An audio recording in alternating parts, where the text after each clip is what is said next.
Well, what's going on, guys? Welcome back to another episode. The Hallies are back. Cooley and Fat Shay. What's up, baby? What's up, love? How you doing? I'm doing great. Cool. Great.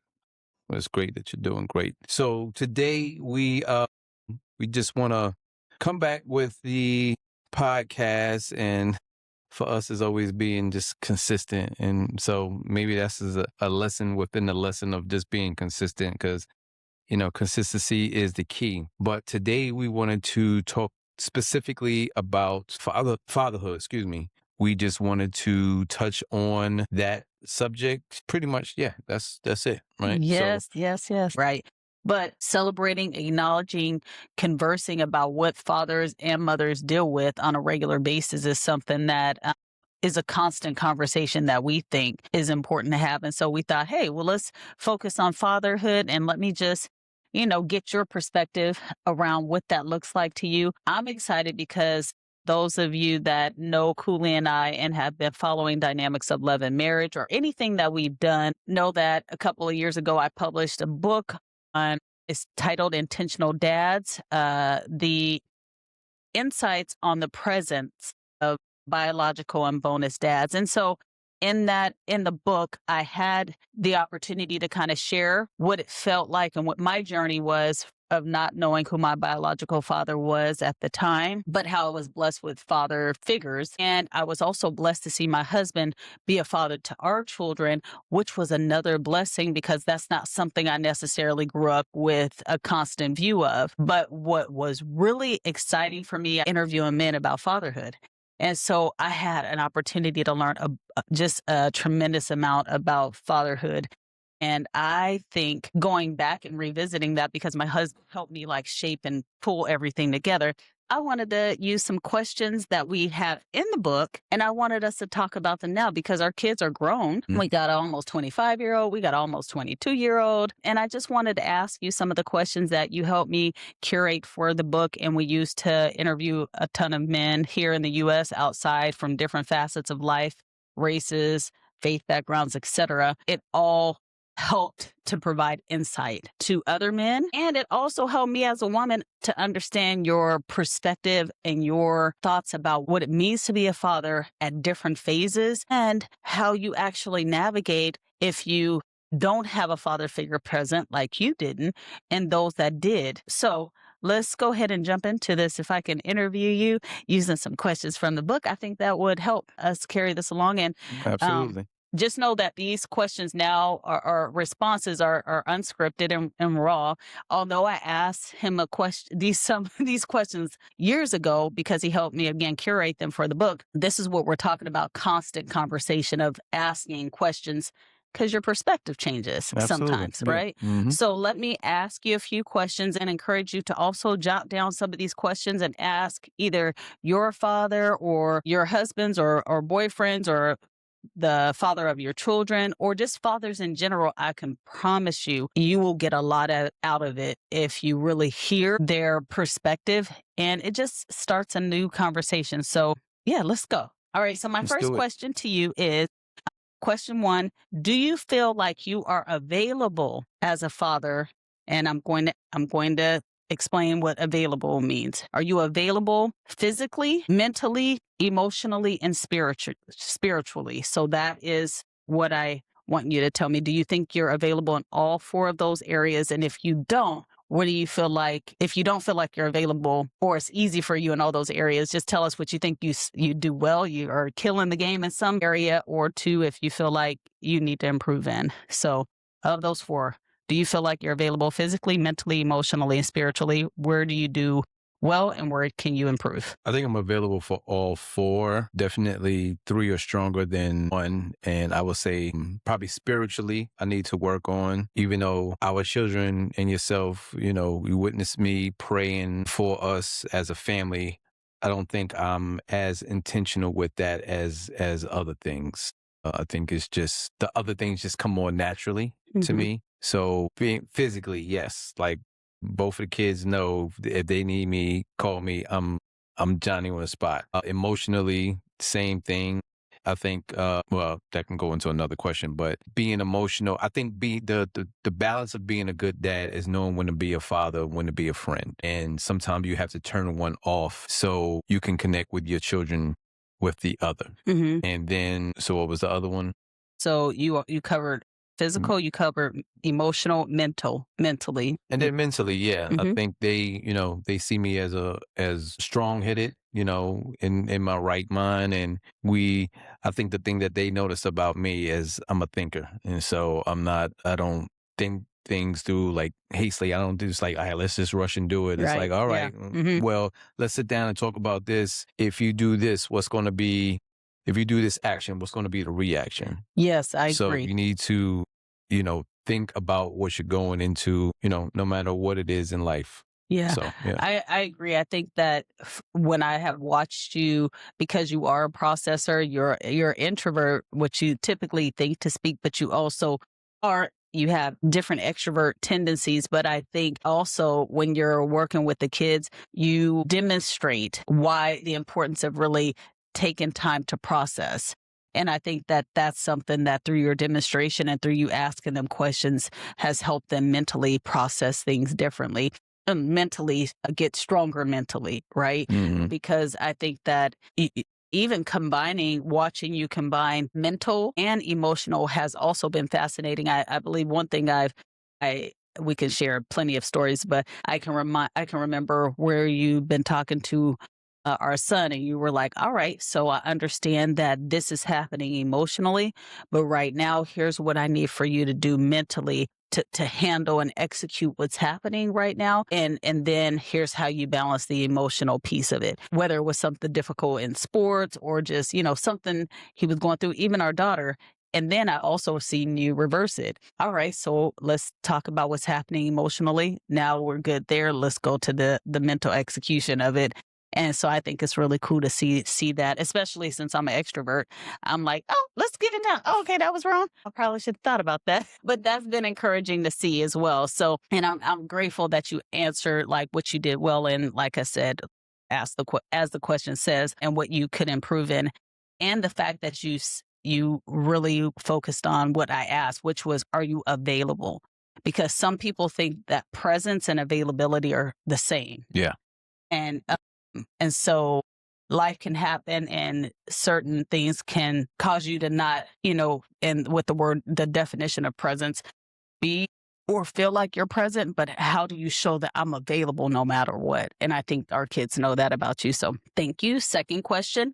What do you enjoy most about being a dad? Man, everything, just the whole journey. Someone asked me a question like that, like a similar question. And they said, at what stage did you enjoy the most about being a father? Mm-hmm. And I said, all of it, Mm-hmm.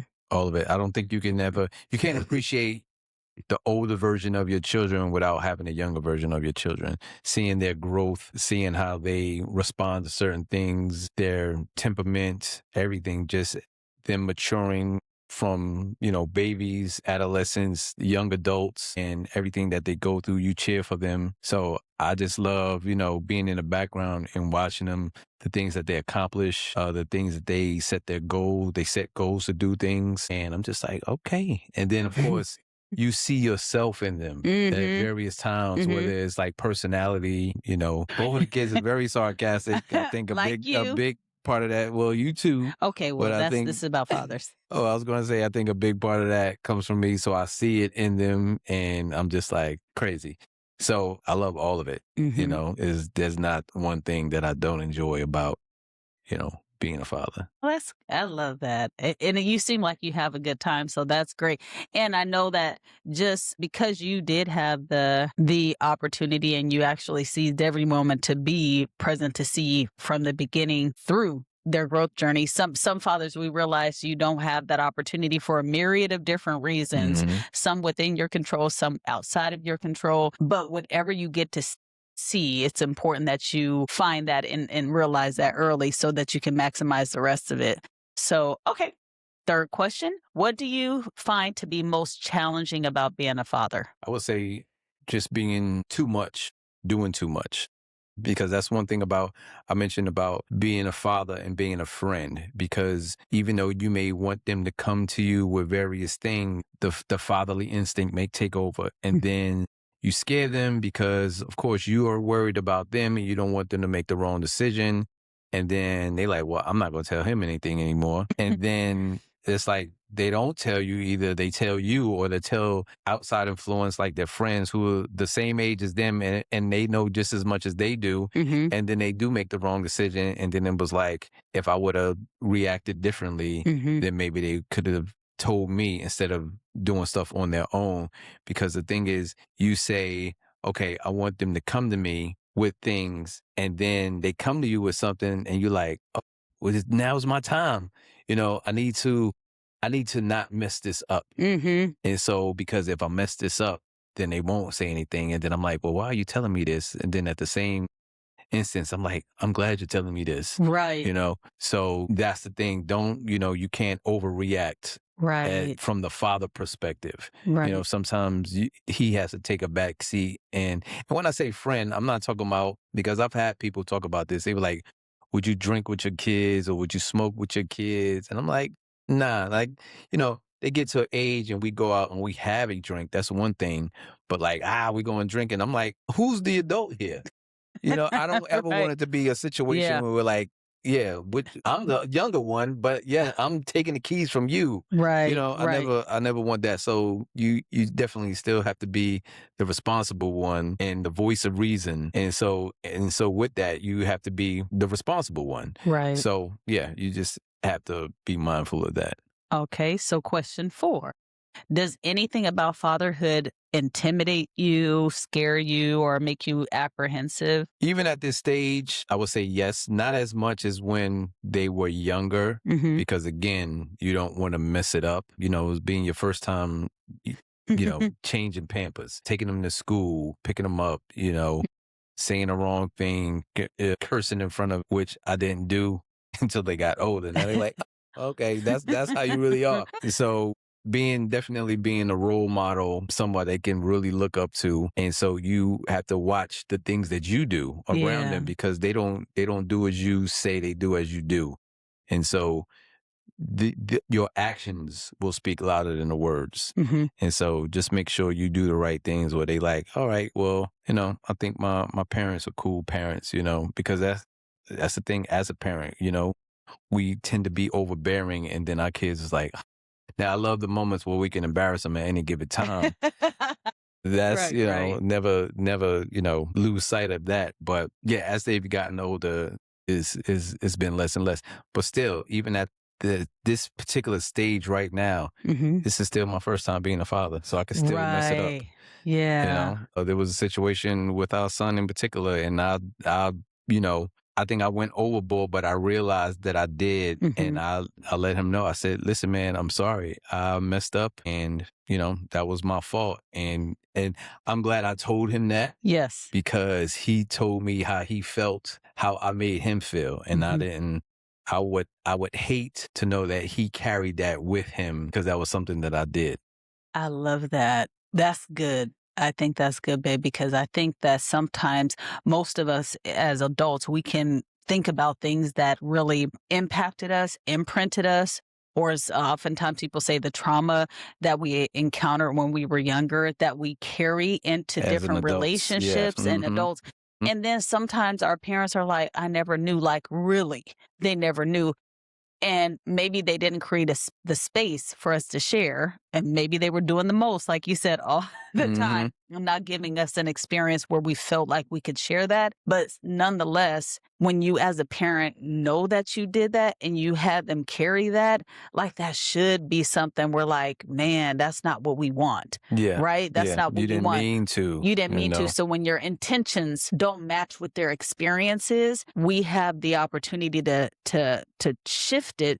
But if we never have the conversations immediately, then we have a problem. Like we always say, problems don't age well. They Yeah, they get heavier yeah, and they absolutely. impact in ways we don't realize. So I love that you said that. Okay, so question 5. Our kids are grown now. And I know you've always had like goals, and we've talked about what we wanted to do with our kids because our daughter is the oldest and our son is the youngest, and we've tried to differentiate. We've tried to create individual relationships with them as well as family unit relationships.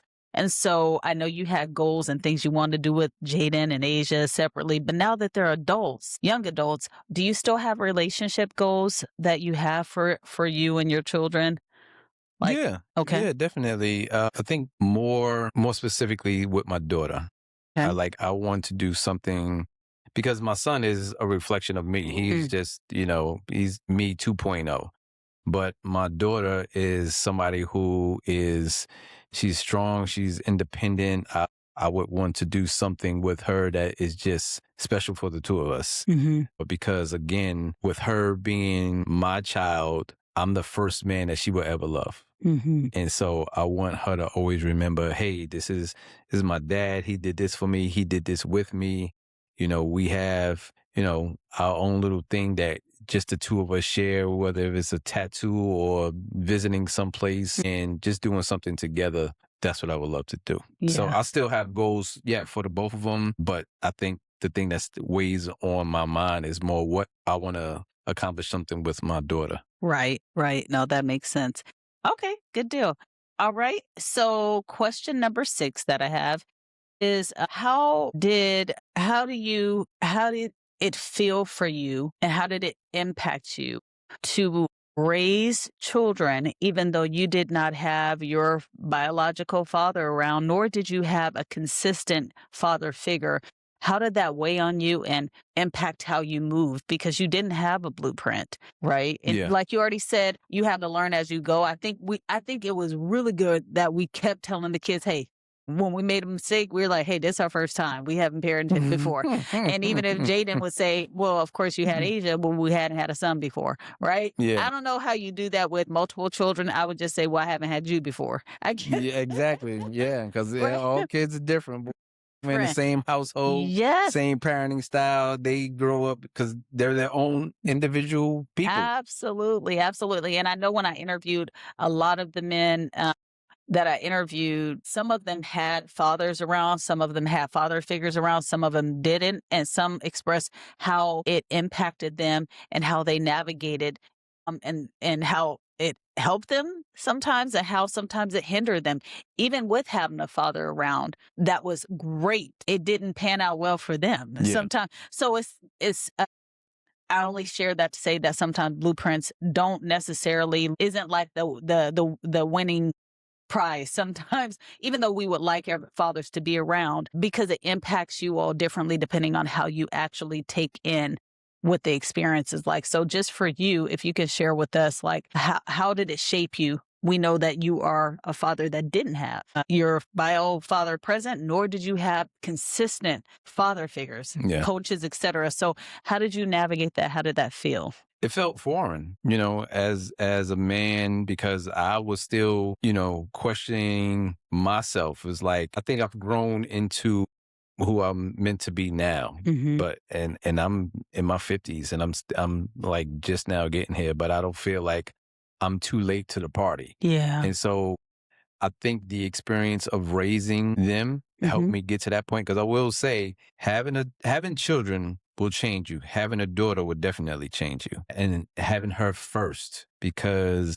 like this is a female, and there's going to be dudes that's going to be hollering at her, and I want her to be able to know how to handle them, Hmm.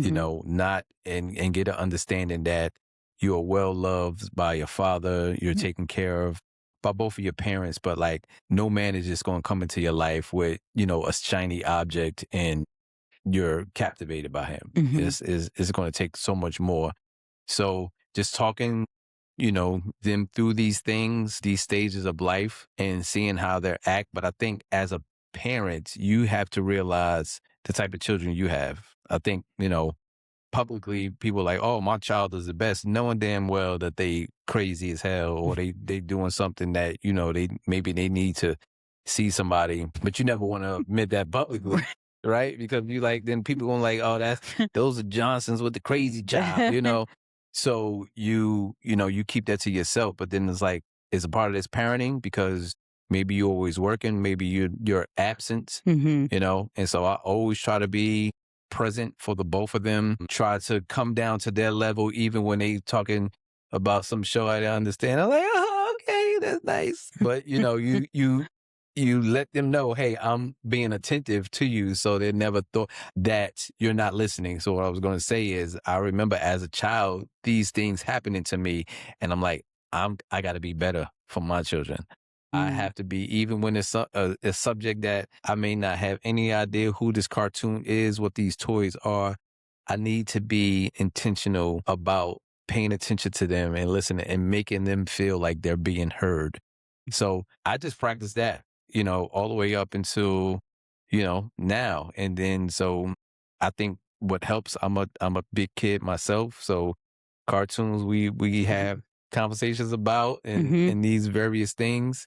So I think I did my best, Yeah, no. I think some of the highlights that I took away from what you were just sharing is that you really took your experience and you recognized what you didn't experience, what you wanted to experience, whether it was attentiveness, you took that, but then you also took the foreign aspect and you treated kind of like an adventure, something that was to be explored, and you felt like you could learn as you went, and then you can learn about our kids as long as you were attentive and present. And I can definitely vouch that you were exactly what you shared, even to the point where I was traveling a lot at the beginning of my career. People at the school, people, all the coaches, they didn't even you didn't think you even had a exist. wife. They didn't think the kids had a mother because they, even to this day, they say, "Hey, I remember you.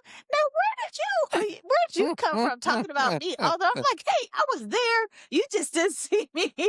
And so it's fascinating, but I think it's such a blessing to see because you could have easily chose, "Hey, I don't know. I haven't experienced this before," and that could have been your crutch to try to escape, responsibility, Yeah. right? Yeah. I know that you say, "Hey, if you have a daughter, it will change you." I know plenty of men that have tons of daughters and it hasn't changed them, right? Yeah. They haven't been intentional. It hasn't been something in their mind that says, "There's another man that's going to show up to my daughter and I want them to experience something different."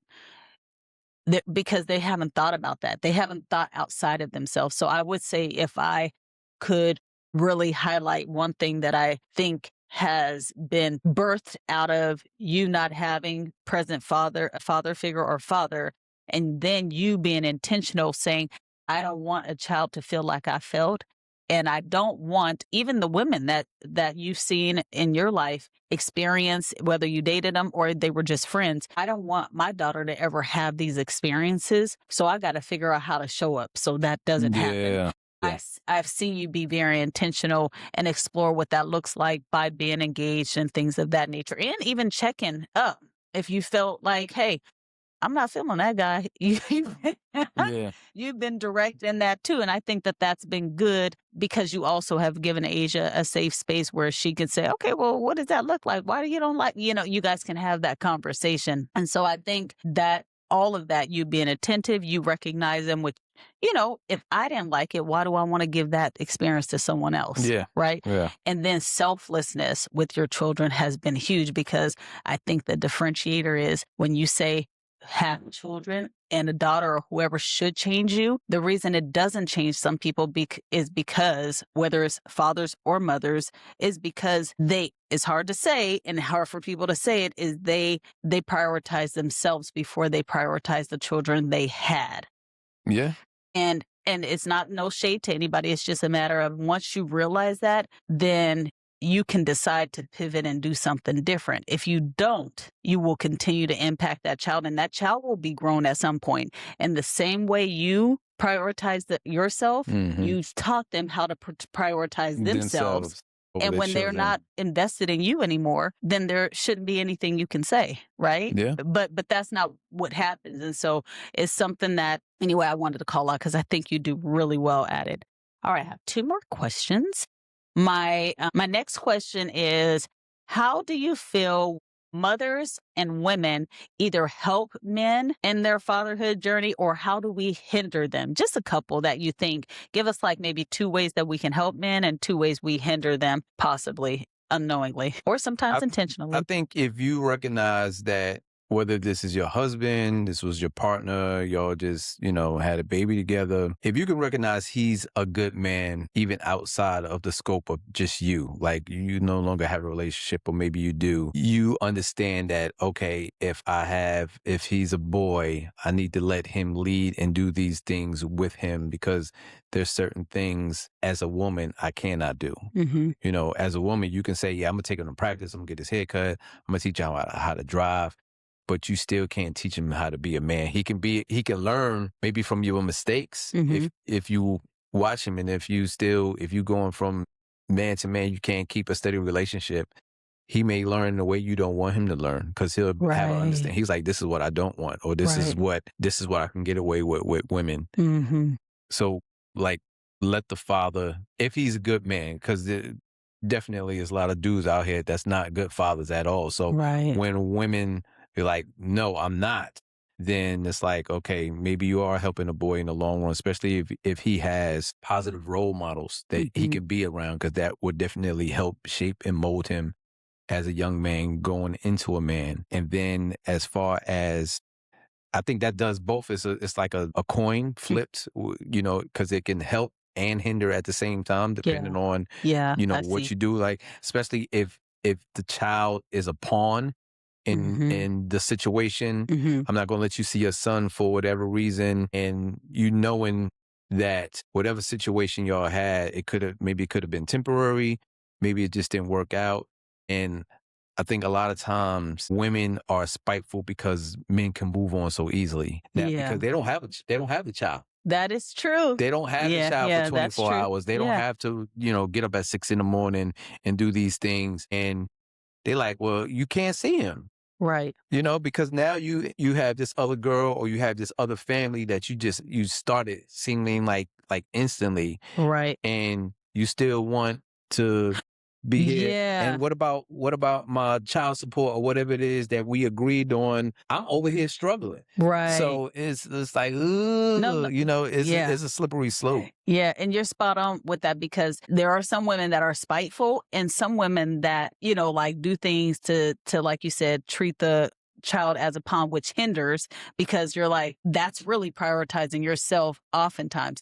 But the women that do it because they understand, there are some women that do it, like you said, because they feel like the man isn't a good man, whether they're self-centered, whether they're trying to take credit for things or do things just like, to showcase, and they're not really invested in the child, right? So, hey, I'm going to start my whole new life. Now let me place this child where I want them to be, so that I can show that I'm a great father. But hell, you ain't been here for like the last 6 months.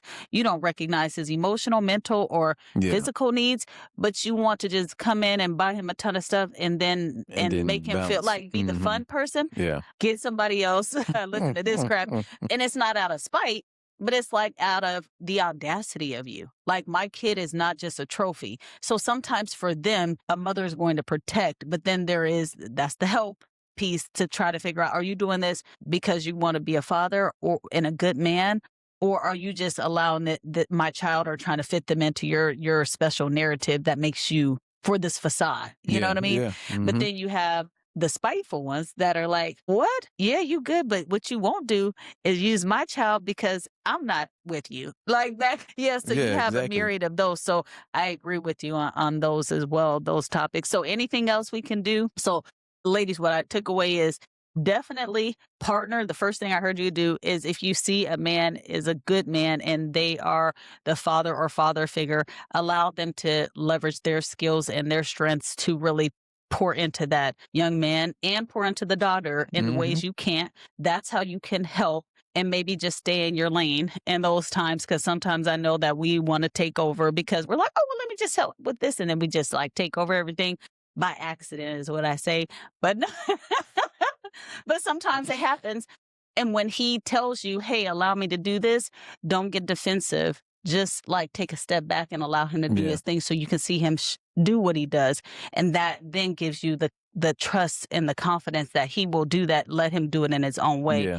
And then I heard you also say is just make sure that when you do recognize what you're working with in the man, adjust accordingly. If it's not a good man and you realize that, they're moving on or whatever the case may be, regulate yourself. If you know you're doing something out of spite, adjust that accordingly. But if you're doing it out of protection and really covering your child, do what you need to do as well. Yeah. Okay. Yeah. Mhm. All right. All right. So then my final question before we wrap up is, are there any, if you had two things to tell men, these are great best practices and to put into practice, whether they have been present for their child's entire life or whether they're just like getting in their child's life and or they're trying and they are not successful, what is it that a man can do that you feel like will help him really want to be a father in his current state? I think the base of being a father is just being there.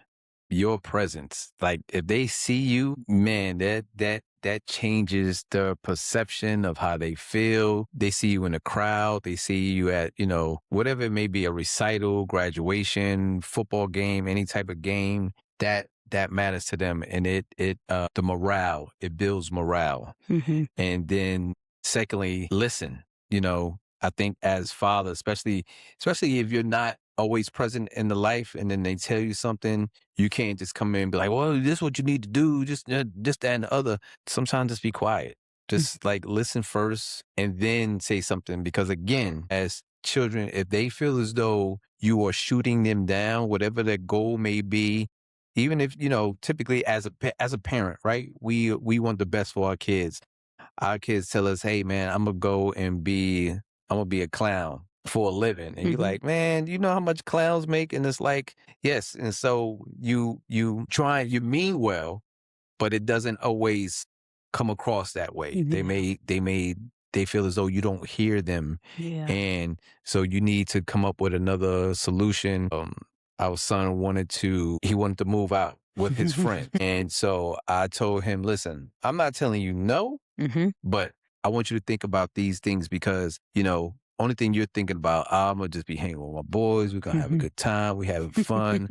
I said, yeah, it's all fun and games until someone doesn't have they don't have the rent. It's all fun and games when you bring in somebody over to the house, nice young lady, and you just want to be quiet and they in there playing games and they farting and doing all types of stuff that boys do.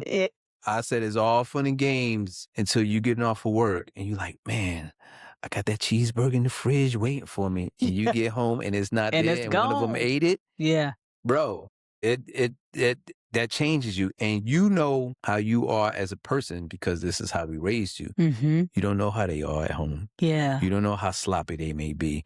You don't know if they wearing the same drawers 3 days in a row. That changes everything.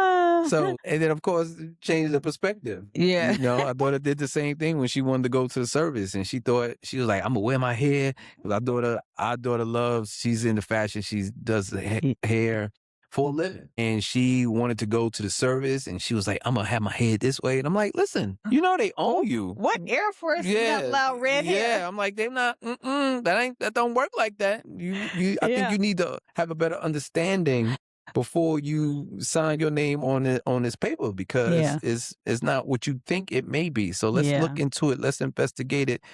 So those things you have to look at it from that perspective and not just you better do this because I said so. No, because then that'll make them back up from you. So be present and just listen. And think about how should I approach this because I want them to continue to come to me and ask for my advice because they think the world of me. Yeah. So what your last statement, listen, what I really hear you driving home is listen to respond, but your responses aren't just responding. You are like the responses that I see you do with our kids on a regular basis is your responses are typically prompts to make them think, like critical thinking. Yeah.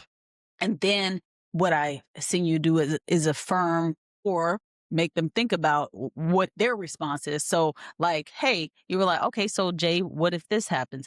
All of those things were, and our son came back at you and was like, hey, well, I think this is, and he had a plan for everything. And I thought you did well not shooting down all of his plans because you're like, okay, granted, that's a good one. Okay, cool. All right, you good with that one? I wouldn't do it. If you good with that, cool. But it really made him think. He's saying all these things but you made him think about it, and his decision, bottom line, did change. But the thing is, if you don't have someone that will listen to you actively and then really stay in that space with you and not just give you the answer, but like make you think about what the answer is. And even if you don't agree, you still walk away and you think, man, that conversation is with me because I carry conversations with me. How did he feel? And then it's just a good thing that you do that, because it helps them to you're listening to respond and engage in dialogue, not listening to react. And that's what Yes. I see Yeah. sometimes happens. And I'm not saying we haven't done that. We've been like, oh, I know you lying, that's not Yeah. or whatever. But because we've had so many experiences with our kids where they know what we desire to do, and we told them, here's what we want you to experience from us. Sometimes when they don't experience it, they will come to us and say, well, that's not what you made me feel like.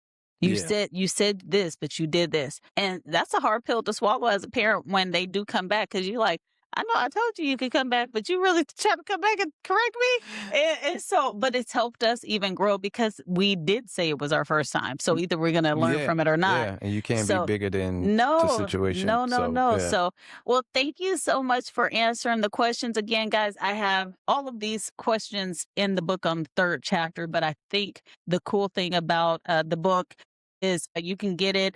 You can get it, the virtual copy and the actual copy on Amazon. This is not a sales ad, but you can if you're interested.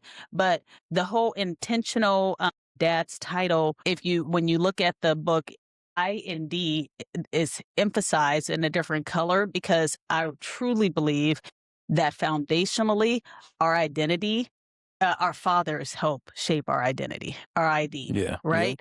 And if you are able to do that because you're present, it really helps. I think it's more dynamic when mothers are there. Obviously, we're doing our things all, already. But when we are able to partner and actually do that together, and fathers then are present and intentional and even course corrective when things happen, I think there's something powerful that happens, and there's a confidence that our kids have when they show up in the world because they know who they are. Their identity is very much secure in ways that others may not have.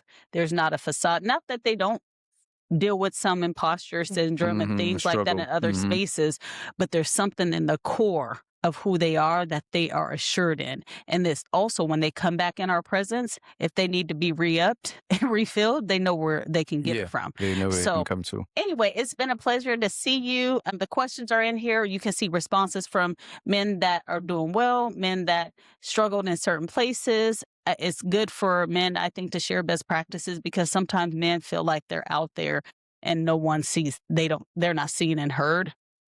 And they hear that they're important, but also another message is that we can do it without them. Is sometimes what the world may make people feel. And I really am grateful to say that witnessing, you do what you do and do what you did, even kind of learning as you went, I think has been a tremendous blessing, and has helped me also as a woman in dealing with men and dealing with my son.